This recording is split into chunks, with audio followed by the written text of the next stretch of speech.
Gideon White was only really good at two things: playing with words and collecting turtles. Of the turtles, only one of them, Samson, was an actual living, breathing, as much as turtles could be seen breathing, turtle. All the others were glass turtles, or stone turtles, or plastic turtles he'd gathered from gift shops, toy stores, and craft fairs. As for the words Gideon played with, most of them were living and breathing too. But Gideon often felt he was the only person who noticed this. Right now, it was Gideon's job to feed the only living, breathing turtle in his room and to dust all the others.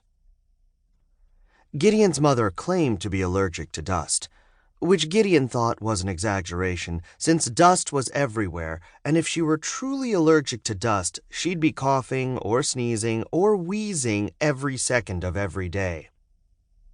Instead, all she really did was complain about the dust, even when it wasn't there. Samson was not Gideon's best friend, but he was definitely the friend Gideon trusted most. A lot of this had to do with the fact that Samson was a turtle and couldn't talk. Gideon's other two best friends, Joel and Tucker, talked all the time. He couldn't tell Joel anything without Tucker finding out about it, and vice versa.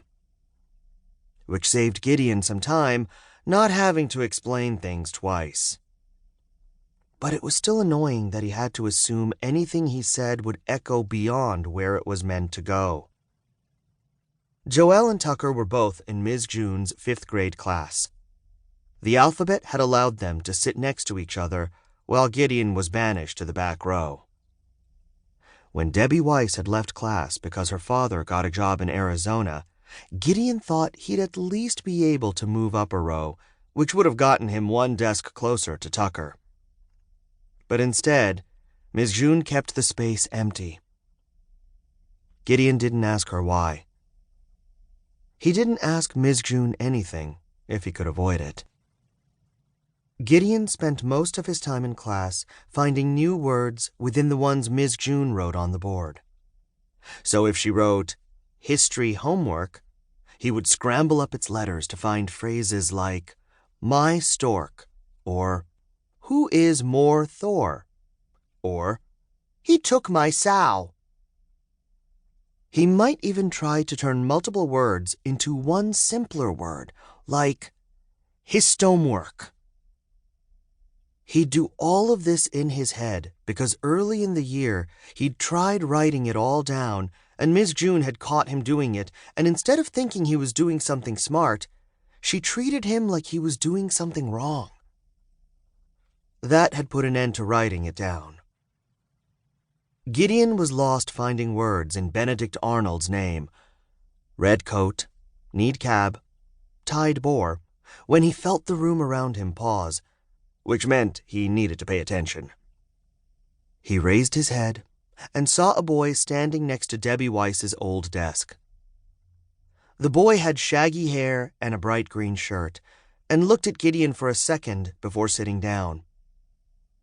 Gideon had no idea who this boy was, and from looking around, he realized that Ms. June had just introduced him to the class, and Gideon had missed it entirely.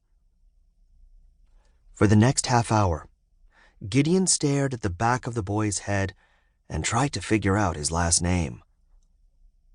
Since Dana Wachtel was sitting in front of the boy, Gideon assumed the last name had to be alphabetically located somewhere between Wachtel and White.